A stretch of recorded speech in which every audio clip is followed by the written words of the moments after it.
Tu as déjà essayé de prendre des notes pendant une formation et au bout de 10 minutes, tout est déjà en vrac? Ou de structurer une idée et finalement tu te perds encore plus, alors tu es au bon endroit. Je partage régulièrement des outils et des méthodes sur mon compte Instagram, ainsi que mes prises de conscience, donc pense à me suivre. Mais ici, aujourd'hui, je te présente un outil qui permet de transformer tes idées en quelque chose de clair, visuel et presque agréable à organiser. Et cette chose, c'est Koggle. Donc si tu regardes cette vidéo jusqu'au bout, tu sauras directement quand et pourquoi l'utiliser. Mais tout d'abord, qu'est-ce que Koggle?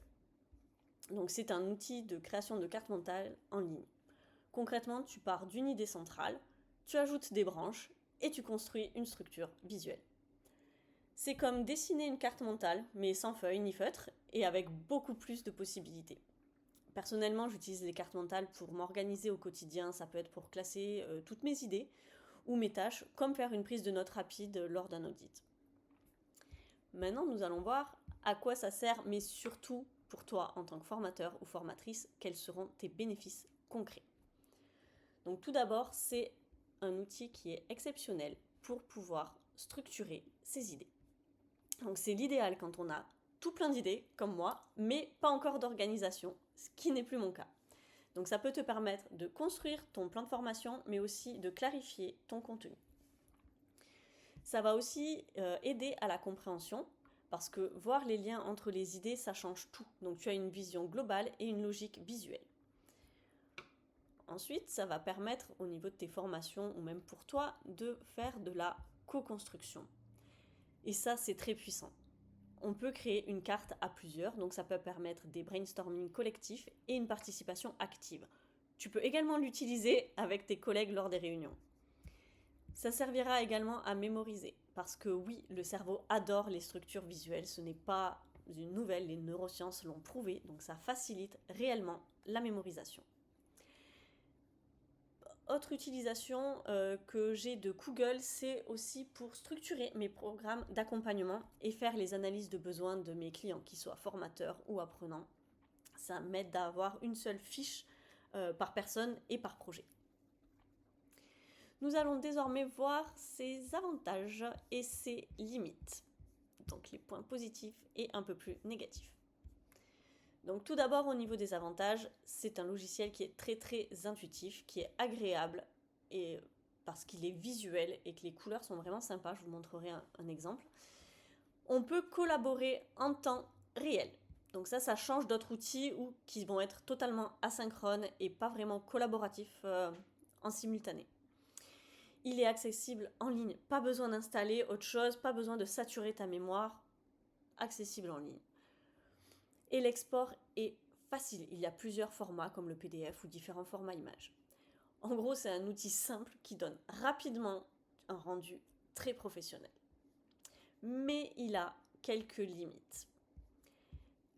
Les cartes privées sont au nombre de 3, ce qui fait que c'est très très limité et qu'on doit très rapidement passer à la version payante. Bien sûr, comme j'ai dit que c'était 100% en ligne, Internet est obligatoire pour y accéder. Donc si tu es dans un lieu où tu as très peu de connexion, je ne te conseille pas d'utiliser ça avec tes apprenants. Et enfin, il présente quand même certaines options ne sont pas présentes. Il est moins riche que d'autres outils qui sont plus avancés, mais qui vont être des logiciels et qui sont complets parce que ce sont des logiciels. Et après, si tu ne sais pas le structurer, ça peut devenir très très vite confus et donc là, ça devient contre-productif. Une carte mentale, il faut se souvenir que ça ne s'improvise pas. Il faut un minimum de méthode. Et si tu n'as pas encore acquis cette méthode et que tu veux y remédier, contacte-moi sur Insta. Je vais maintenant vous montrer ma propre utilisation. Donc, j'ai découpé ça en préparation, formation, synthèse. Donc en préparation, je l'utilise pour construire, donc comme j'avais dit déjà, mes formations, mais aussi pour structurer mes modules et organiser mes idées avant de créer mes slides, mes modules, mes supports, mes guides, peu importe. Toute la structure est d'abord une carte mentale et après, je rajoute mes objectifs, je rajoute mes mes supports, mes idées, mes exercices, les améliorations, les adaptations, etc. Toute l'individualisation peut être déjà prévue dans cette structure-là. Ce qui fait que quand je bascule en ligne pour mes cours et que je les bascule aussi sur une plateforme de formation, ça me permet de déjà avoir tous les embranchements et de ne pas foirer mon orga sur mon cours. Donc je disais que je l'utilise en formation pour faire du brainstorming avec mon groupe, mais aussi pour recueillir les idées du groupe sur une thématique ou les faire travailler en sous-groupe. J'adore quand ce sont eux-mêmes qui créent les cartes mentales. Et en synthèse, bien entendu, en fin de session, ça me permet de créer une trace visuelle. Que ce soit des résumés collectifs, des fiches individuelles, ça permet un ancrage de leur apprentissage. Et j'adore aussi quand ils créent des fiches de révision collaboratives. Donc moi, je les fais souvent compléter leurs cartes par eux-mêmes ou en sous-groupe afin de favoriser les co-constructions et les échanges. Et les résultats que j'ai trouvés, c'est qu'il y a plus d'engagement concrètement au niveau de la participation de mes cours et du taux de rétention, donc une meilleure mémorisation.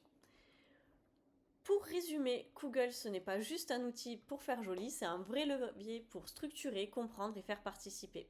Et surtout, il s'intègre parfaitement dans une approche pratico-ludique où les apprenants deviennent acteurs. Alors, si tu es formateur et que tu veux rendre tes contenus plus clairs, plus visuels, plus engageants, et que les outils actuels que tu as ne suffisent pas, contacte-moi tout simplement sur Insta et on va upgrader tes cours ensemble. Carte mentale que j'avais créée il y a déjà un petit temps, mais c'est parce que les autres je les exporte et je les archive. Donc là voilà, c'était une to-do list, mais c'était justement pour que ce soit beaucoup plus doux pour moi, où là tu vois bien toutes les ramifications que j'ai pu créer.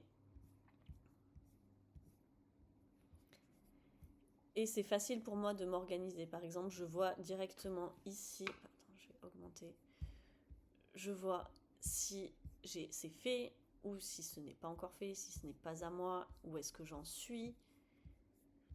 Et donc j'avais fait un côté entreprise, un côté pour l'asso parce que je suis bénévole, un côté perso sur lequel je ne vais pas m'attarder. Donc les couleurs sont vraiment sympas, les liens sont vraiment manipulables très facilement, hein. On peut vraiment s'amuser pour faire les formes. Et ici, vous avez toutes les indications. J'ai déjà fait une vidéo où je présentais Koogle avec d'autres outils de carte mentale. N'hésite pas à y aller, c'est déjà sur ma chaîne YouTube.